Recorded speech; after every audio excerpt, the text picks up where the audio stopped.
In a recent video I made, I quoted from Voltaire at the end, this quite famous quote where he says something like, if there wasn't any God it would be necessary to invent him. And at the time I didn't really think about it, and I've been thinking about it since, mainly because I don't entirely understand it. I like the quotation, and I've seen it used in different ways, but I'm trying to wrap my head around it actually to see if I can work out what it means for myself really. And the way I'm doing that is I'm thinking about other kinds of concepts like God that if they didn't exist it would be necessary to invent them, or that have been invented because it seemed necessary at the time. I've got a couple of examples, but I don't know how relevant they are. The first is Epicycles. From what I understand, it's sometime in the 16th century when Copernicus and Kepler and Giordano Bruno and Tycho Brahe and all those guys were looking at the stars, or just before that actually, when the astronomers were still working with the Ptolemaic model of the universe, in which the Earth was at the centre and everything revolved around it. At that time, I think, the dominant model was that the stars and planets, all the heavenly bodies in fact, moved in perfectly circular orbits around a stationary central Earth. And that was, you know, a very attractive prospect. It had all kinds of symmetries and beauty to it, which was very appealing. But the glitches in that was that the planets, or some of the planets at least, don't seem to follow that pattern. They do orbit, but then sometimes they seem to stop in their motion and go backwards a bit. And we know now, of course, that that's because they're moving at different rates, at different degrees of remove from a central star, the sun.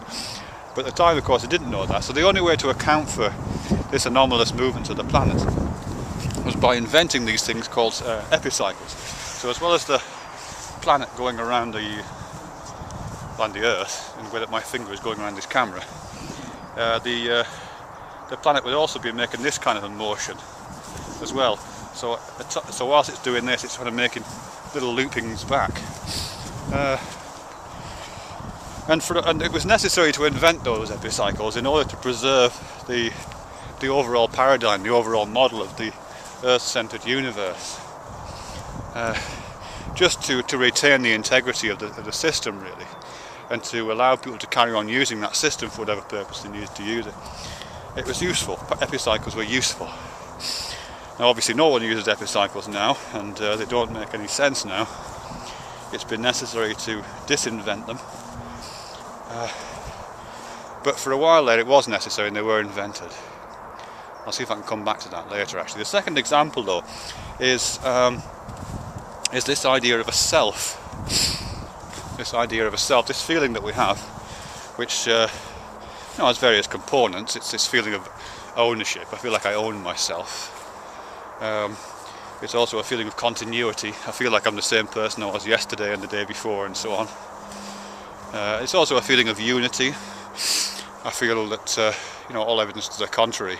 I am a singular consciousness occupying a singular kind of body. So that's, and I'm sure there's other components as well, but those are some of the components of what it is to be a self. But I think if there wasn't such a thing as a self, it would probably be necessary to invent one. I mean, certainly from the evidence of damage or disease or illness, where a person's sense of self is compromised in some way. And here I'm thinking of a couple of examples. Emblem of Being, user recently made a response to one of my videos where he mentioned Cotard's syndrome, which is this feeling that you are dead. You feel that you're dead. You can't believe that you're alive. I mean, that seems to be a reduction in the sense of self. Something has disappeared from your sense of self. Or in those neurological conditions where you feel that your body doesn't belong to you, or part of your body doesn't belong to you. Oliver Sacks writes about those, and Vidyananda Ramachandran talks about those. You might have a stroke and you might feel that your leg is somebody else's leg, even though it's clearly attached to your body. Those are relatively common.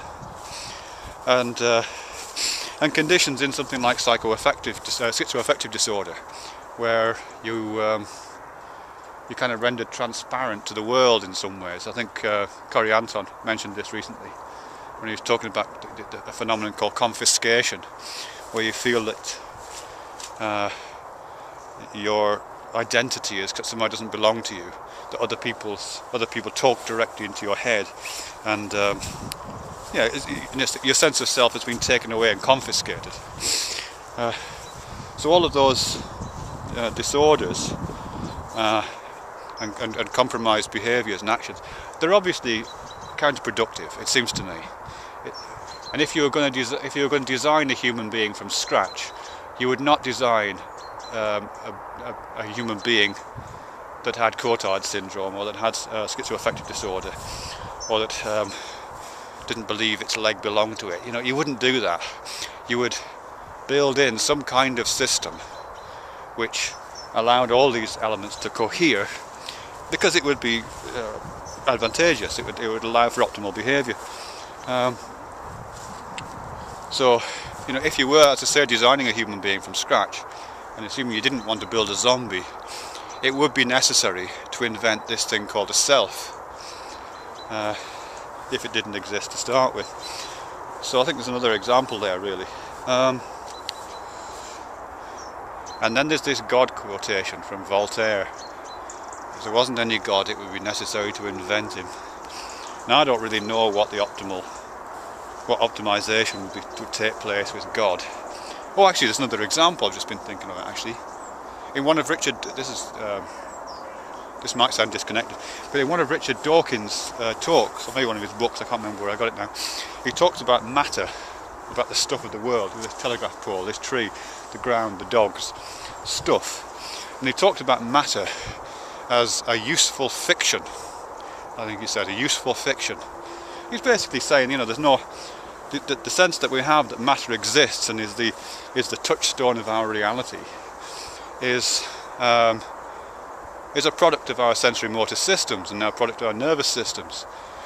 We see and feel telegraph poles and trees and rocks as hard because it serves the function of orchestrating our behaviour in relation to it. We don't routinely try to walk through telegraph poles or trees or walls because we know it'll hurt.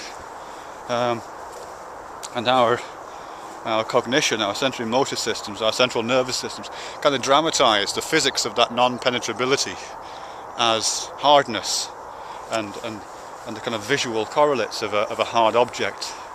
So in that sense, even solid matter is something of as he says, a useful fiction, or a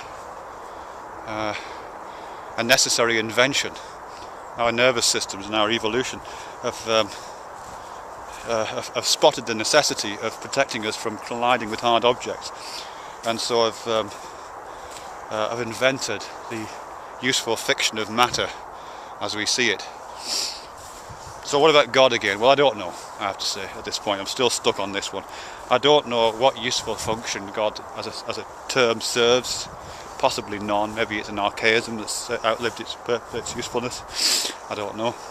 I mean, certainly from my perspective, one of the differences between the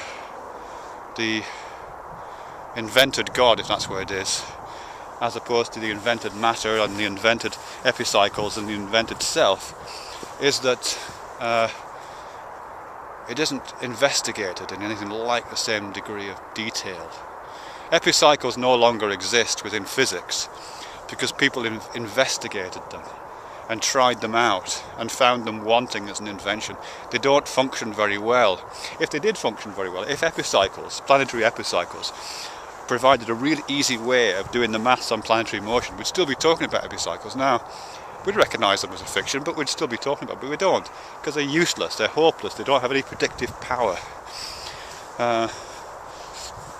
The self, on the other hand, there's been, hundreds or thousands of years of examination of what a self is, lots of different models, lots of increasingly sophisticated tests and experiments and philosophies written about what a self is. Coming out of cognitive science, coming out of philosophy of mind, coming out of psychoanalysis, coming out of poetics, all kinds of different branches. And it's still a useful concept. It's a useful invention which we seem happy to open up and look at and look under the bonnet, so to speak. And matter, of course, you know, the last 400 years of science has been about unpacking matter as part from anything else and finding out what it is, you know, which has resulted in the Large Hadron Collider. So we're very happy to do those things. But the God concept seems to be a bit preserved in aspic, and to the extent that it is examined at all, it's not examined very well by anybody, really. I don't think it's examined well by theologians, and I don't think it's examined very well by people who have problems with it. I think it's been owned by the state. I think it's been owned by dogmatic forces of power, and as a result it doesn't feature within the landscape of our thinking.